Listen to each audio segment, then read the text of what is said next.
দর্শক, সংবাদে যে বিষয়টি দেখছিলাম এ বিষয়ে আমরা আরও একটু বিস্তারিত জানতে চাই। যুক্ত হচ্ছেন জয়পুরহাটের সহকর্মী হারুনুর রশিদ। হারুন, আপনার পাঠানো তথ্যচিত্র নিয়ে আমাদের এই প্রতিবেদন, এখন কি অবস্থা দেখছেন?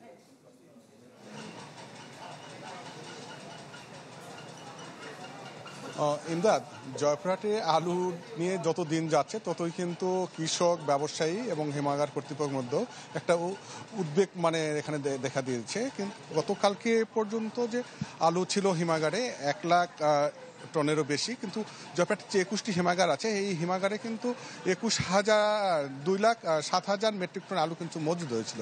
তো এই মজুদের মধ্যে কিন্তু এখনও কিন্তু প্রায় 60% আলু কিন্তু এখনও হিমাগারে মজুদ আছে।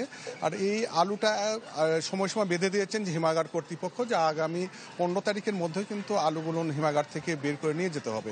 তো এই ব্যাপারে কিন্তু হিমাগার কর্তৃপক্ষ এবং যারা জেলা প্রশাসনে তারা এখানে বৈঠক করেছেন। জেলা প্রশাসনের কার্যালয়ে বৈঠকে যেটি সিদ্ধান্ত হয়েছে যে আগামী 15 তারিখের মধ্যেই হিমাগার থেকে আলুগুলো বের করে নিয়ে যেতে হবে। কিন্তু এখন পর্যন্ত কিন্তু হিমাগার যে আলু আছে কোনো ক্রমেই বের হবে না।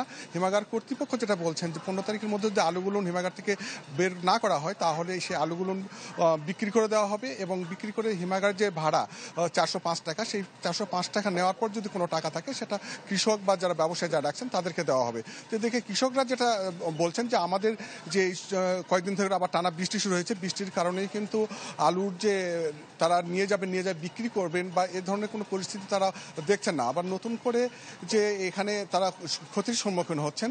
তো এ ব্যাপারে তারা দাবি জানিয়েছিলেন যে হিমাগার কর্তৃপক্ষ যদি 15 তারিখের পরও যদি হিমাগারে এই যে আলুগুলো সংরক্ষণ করে তাহলে হয়তো তারা এটা আলু পরবর্তী বিক্রি করে কিছুটা তারা হয়তো এই পয়সা সেখান থেকে নিতে পারেন। কিন্তু এখন পর্যন্ত কৃষকরা এক বস্তা আলু সব বিক্রি করে আজকে পাচ্ছেন তারা 130 টাকা।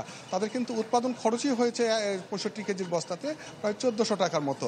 তো এই যে আলু নিয়ে এখন যে হিমাগার এবং কৃষক এবং ব্যবসায়ীর মধ্যে একটা বিশৃঙ্খলার মধ্যে সৃষ্টি হয়েছে। তার কারণটা হলো কিছুদিন আগেও কিন্তু সরকার একটি দাম বেঁধে দিয়েছিল 22 টাকা কেজি।